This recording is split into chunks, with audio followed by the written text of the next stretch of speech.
mazarirwa here kungonzwa kulemerwa noupenyu wandiri kurarama. aiwa zvinonaka.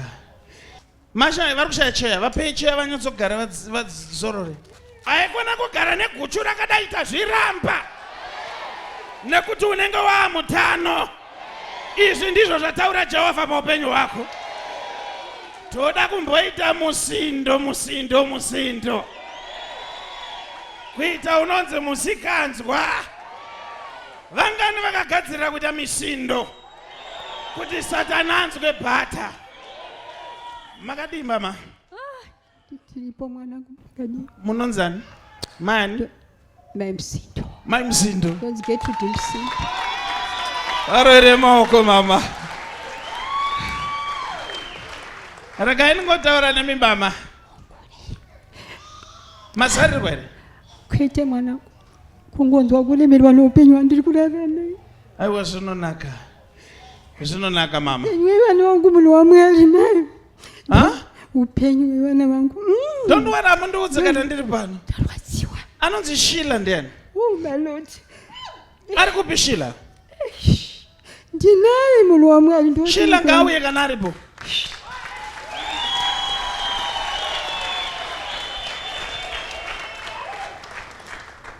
Shila.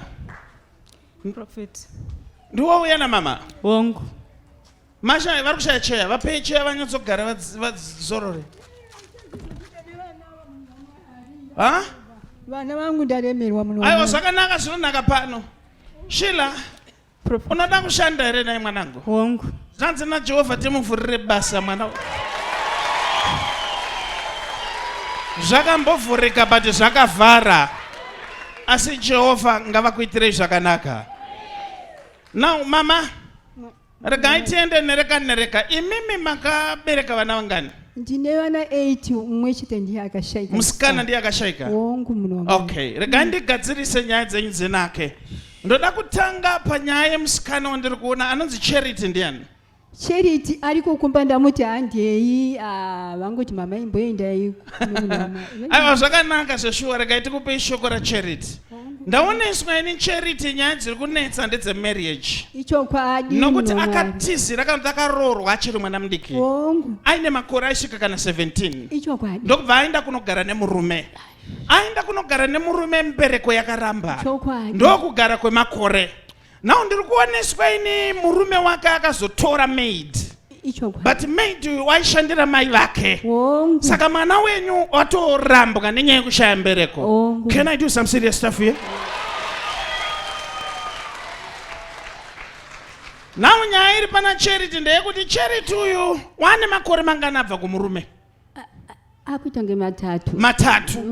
But shungu dzake dzinoda kuti adzokere kumurume wake. Maita basa. Ndo zvaanoda.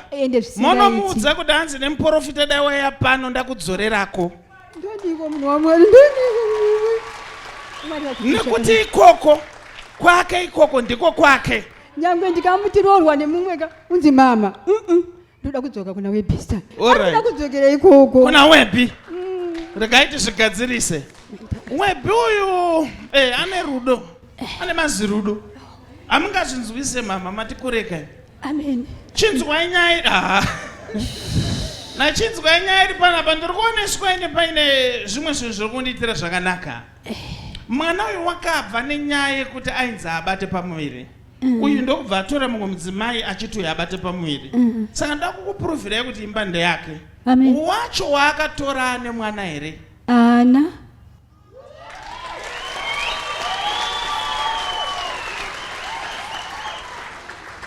Dambudziko ramina rova rume munomhanya kusiya moti regedzai tiende kunze.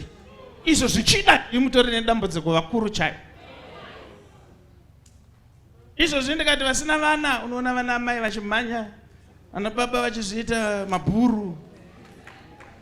Chiregai tidzorere vana nezita raJesu. Nezita raJesu. Taura basa raunoda. Ndoshanda zvinoenda nekosi ndakaita hotel catering. Okay. Basa nekurori unode. Ndoda zvese. Kangwarira. Zvinodiwa zvese.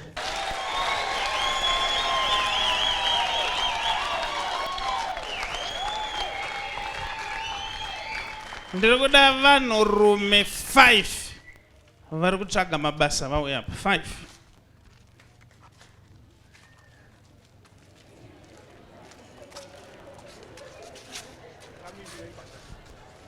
Matokwana 5. 1 2 3 4 5. Mirai line renyu vamwe mbodzokerai. Panzi pari kupiwa mabasa 5.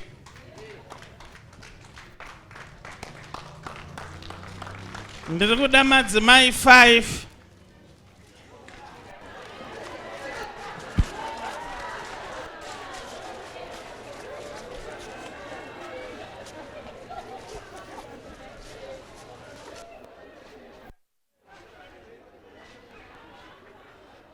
Saka varume chiuyayo mungosvika panapa varuda mabasa zvakwana. Chimisai vanhu ava vakawandisa. Mabasa atakagukuchira nhasi akawanda.